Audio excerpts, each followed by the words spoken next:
د یک تلویزیون قدرمنو لیدونکو سلام، هرګړی خبر ته ښه راغلاست.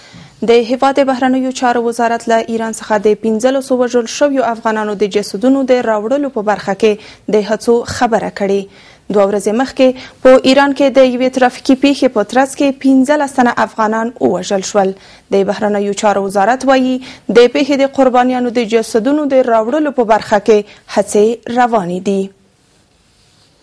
په دې هکله باندې د افغانستان سفارت په تهران کې د ایرانی چارواکو سره په دایمي تماس کې ده. د ټول مړي د پیښې سیمې ته نږدې په یو روغتون کې ساتل کیږي. د دوی اقارب هم د افغانستان سفارت سره په تهران کې په تماس کې شوي دي او موږ لمن یو چې وکولی شو د ایرانی چارواکو سره په همکارۍ کې د دې مړو هویت تثبیت کو او د دوی د انتقال په برخه کې بیرته افغانستان ته لازم په وخت اقدامات ترسره کړو. د کونړ په ولایت کې د یو لړ عملیاتو په پایله کې 11 طالبان وژل شوي او 4 نور یې نیول شوي. د کونړ امنیه قماندان عبدالحبیب سیدخیل یک تلویزیون ته وویل چې په وژل شویو کې 3 تنه د مخالفینو مشهور قماندانان هم شامل دي. نوموړي زیاته کړې چې په دغو عملیاتو کې یو ماشوم وژل شوی او 3 پولیسو په ګډون 9 تنه ټپیان شوي. د یوې خبرې له مخې نن سهار د دغه ولایت د بټي کوټ په ولسوالۍ کې د یوې بمي چاودنې له امله 2 زده کوونکي ټپیان شوي. د ننګرهار ولایت د رسنیو دفتر د یوې خبرپاڼې په خپرولو سره ویلي چې پیښه هغه مهال رامنځته شوه چې یاد شوي زده کوونکي ښوونځي ته روان وو. ټپیان زده کوونکي د درملنې په موخه روغتون ته وړل شوي.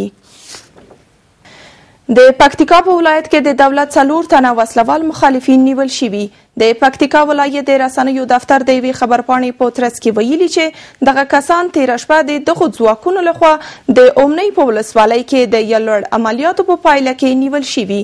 د دغو عملیاتو په پایله کې یو اندازه وسلې او مهمات هم د امنیتي ځواکونو لاسته ورغلي.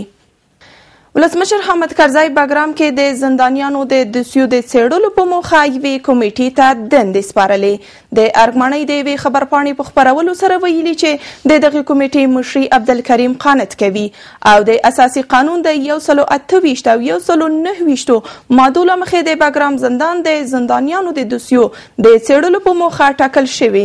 خبرپاڼې زیاته کړې د وزیرانو شورا د دارالانشا کمیټه به د ملي دفاع له وزارت سره په همغږۍ کې د کمیټې د دندو د ترلاسه کولو په برخه کې لازمي مرستې وکړي او هم د دغې کمیټې له جوړېدو سره د بګرام تخصصي کمیټه او نور اړوند تشکیلات لغوه دي.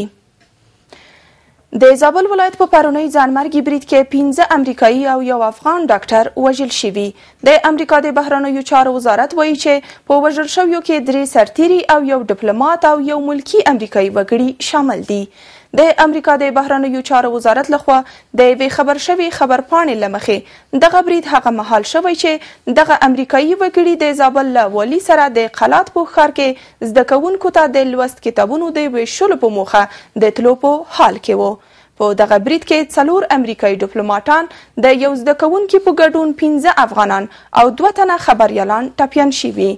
بل پلو د هیواد په ختیځ کې په یوه بله پیښه کې د اوربکو د یو برید په پایله کې د امریکا یو ملکي کارکوونکی وژل شوی.